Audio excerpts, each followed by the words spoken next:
6,70,000 নারী পৃথিবীতে ব্রেস্ট ক্যান্সারে মৃত্যুবরণ করেছে এবং তারা দেখিয়েছে এখানে 157টি দেশে বর্তমানে নারীরা ব্রেস্ট ক্যান্সারে আক্রান্ত এবং এর মধ্যে বাংলাদেশের প্রায় 18% নারীরা এই ব্রেস্ট ক্যান্সারের সাথে তারা আক্রান্ত।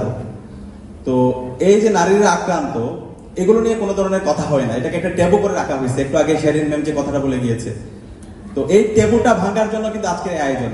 আমরা যদি আগে থেকে এই ক্যাম্পেইন এবং আমরা অ্যাওয়ারনেস নিজেদের মধ্যে অর্জন করতে পারি তাহলে এই ইস্যুটা আমরা ডিল করতে পারি। তো আমাদের এই সমাজের মধ্যে আমাদের এই ট্যাবুকে ভাঙতে হবে এবং এই অ্যাওয়ারনেসগুলো ডেভেলপ করতে হবে। আমরা ঢাকা বিশ্ববিদ্যালয় থেকে শুরু করেছি, সারা দেশে আমাদের এই অ্যাওয়ারনেসটা ছড়িয়ে দিতে হবে। সেই জন্য আজকের এই আয়োজন, আমি বারডেম হাসপাতালকে আন্তরিকভাবে ধন্যবাদ জানাচ্ছি, তারা এই ক্ষেত্রে পায়োনিয়ার হয়েছে।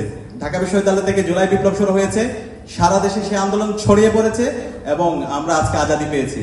এবং আজকের এই যে আমাদের যে হচ্ছে ব্রেস্ট অ্যাওয়ারনেস ক্যাম্পেইনের যে প্রোগ্রাম, সেই ক্যাম্পেইন আমরা আশা করব সারা দেশে এই ধরনের ক্যাম্পেইন হবে এবং এই ধরনের ক্যাম্পেইনের মাধ্যমে আমাদের বোনরা, আমাদের মারা এবং নারীরা তারা সচেতন হবে এবং আমরা এই মহামারী থেকে, এই রোগ থেকে আমরা মুক্তি পাবো ইনশাআল্লাহ। দ্বিতীয়ত, আমরা আমাদের এই সমাজে নারীদের নিয়ে বিভিন্ন ধরনের ডেভেলপমেন্ট প্রজেক্ট হয়, বিভিন্ন ধরনের আমরা প্রজেক্ট দেখতে পাই, কিন্তু আলটিমেটলি নারীদের মুক্তির জন্য কোনো কাজ হয় না।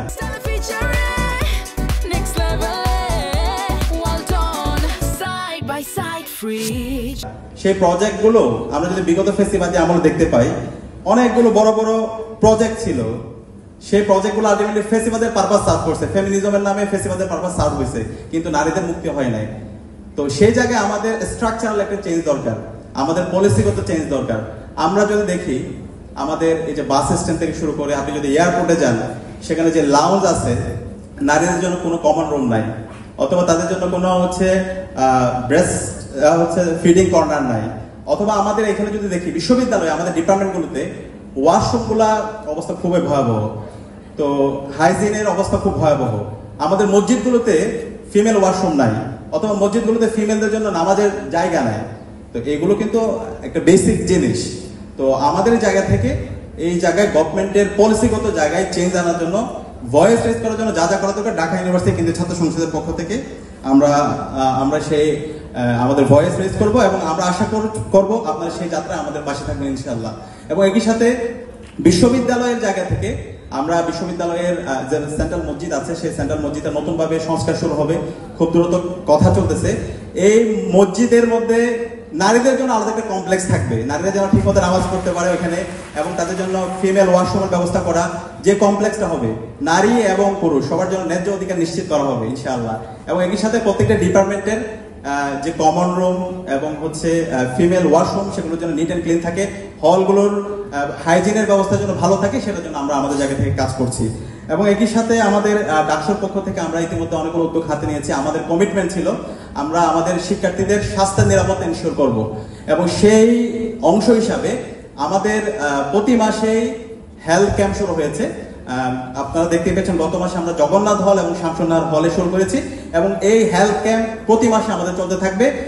একই সাথে আমরা প্রাইভেট মেডিকেলগুলোর সাথে এমওইউ করছি, বিভিন্ন মেডিকেল ইতিমধ্যে আমাদের সাথে কথা বলেছে, বারডেমের সাথে আমাদের কথা হচ্ছে।